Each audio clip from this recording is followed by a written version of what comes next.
मित्रांनो, आज व्यायामाचा आमचा दुसरा दिवस आणि दुसऱ्या दिवशी ठरवलं आम्ही आज काय नाही, आज डोंगर चढून याचंच. आज बघा आमचा दुसरा दिवस आणि आम्ही डोंगर चढायला चालू केला. डोंगर चढल्यानं श्वासोश्वास जास्त वाढतो. चढाण्यावर चढल्यामुळे पायात ताकद येते. पायाला रग लागते. पायाला रग लागल्यामुळं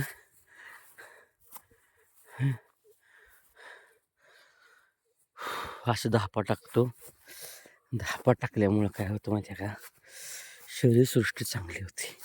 उच्च श्वास घेणं हा गरजेचं आहे. आणि महत्त्वाचं, स्वच्छ हवा, प्रदूषण विरहित हवा आपल्या शरीराला भेटते. मोठा श्वास घेणं चालू होतं.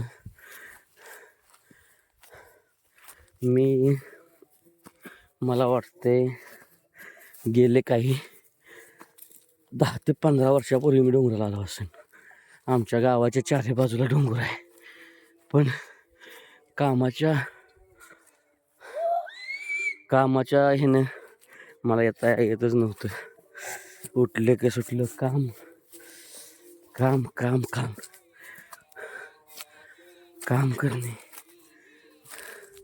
उठणे, बसणे, सकाळी उठणे, आंघोळ करणे, ब्रश करणे, दुकानला जाणे, ऑफिसला. त्यामुळं मला येता येत नव्हतं. पण ठरवलं मी आता आपण जरा आपल्या शरीरासाठी वेळ घ्यायचा. वेळ काढून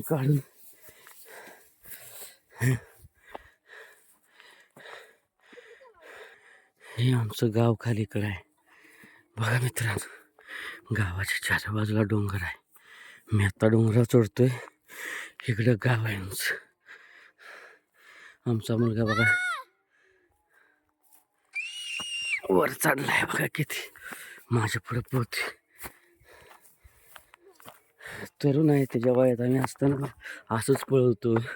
ह्या डोंगराला आम्ही गुरं घेऊन यायचो. ह्याला कुसळ म्हणजे आत्ता माहीत झाली काय कुसळ असते.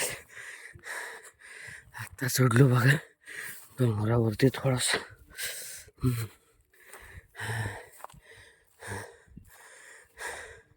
आता माझं नियोजन आहे बघा, इकडून असंच. तो पारगावचा नाही, बोंबळवाडीचा आहे. हे आमच्या गावाचा नजारा. हे आमचं गाव. गावाच्या चारी बाजूला डोंगर दऱ्याच आहेत. इकडे पाहून शक्य आहे ते दिसते ते का तुम्हाला.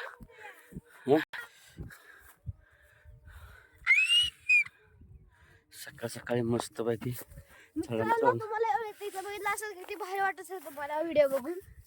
पण इथं येण्याचं हे एकच मोटिवेशन आहे, ताजी हवा म्हणजे शरीरासाठी योग्य. तुम्ही जर राहता सिटीमध्ये गाडी आणि धुरा याशिवाय काय नाही. त्यानं प्रदूषण तयार होते. गार्डनमध्ये जात तरी बाजूने गाड्या असणारच. प्रदूषण असतेच. प्रदूषण तर असते, त्यामुळे तुम्ही जास्त आजारी पडताय. गावाकडे असं काय नाही बघा, मोकळं डोंगर, हवा, स्वच्छ हवा, पाणी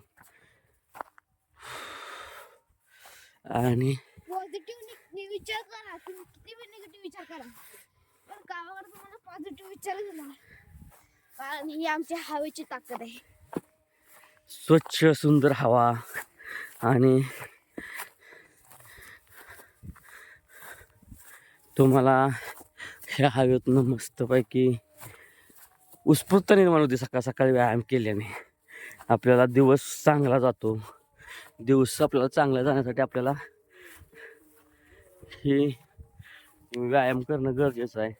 आणि त्यात गावाकडची हवा म्हणजे स्वच्छ असते, खूप स्वच्छ. गावाकडे झाडे जास्त, डोंगर, पक्ष्यांचा सकाळी आवाज खूप मस्त वाटतं, खूप म्हणजे खूप मस्त वाटतं. पण एक गोष्ट सांगतो मित्रांनो, सिटीतलं जीवन खूप वाईट. पैसे खूप भेटतात सिटीमध्ये, मी त्या गोष्टीला ॲग्री आहे, पण जीवन नाही. मी तुम्हाला आमच्या गावाकडचं उदाहरण सांगतो. सिटीतला 45 वर्षाचा माणूस घ्यायचा आणि गावाकडचा 65 वर्षाचा. सिटीतल्या 45 वर्षाच्या माणसाला साखर, BP असे अनेक प्रकारचे आजार असतात, थायरॉइड, अशा अनेक प्रकारचे आजार असतात. पण गावाकडच्या माणसाला 65 वर्षाच्या माणसाला BP सुद्धा नसते. का? तर वातावरण स्वच्छ, सुंदर, व्यायाम, दिवसाचं त्यांचं काम करण्याची पद्धत आणि सिटीतल्या लोकांची कामाची पद्धत खूप वेगळी असते. त्यामुळं कसं आहे की मी तुम्हाला सांगू इच्छितो, गावाकडचं जीवन हे जीवनच. गावाकडे भले पैसे कमी भेटू द्या, चटणी भाकरी खायला लागू द्या, पण देवानं दिलेलं एकच जीवन चांगलं जगू शकतो बिना आजाराचं. मुंबईत तुमच्या खूप पैसे भेटतील, खूप नाव भेटेल, पण त्या पैशाला नावाला काय उपयोग नाही. का?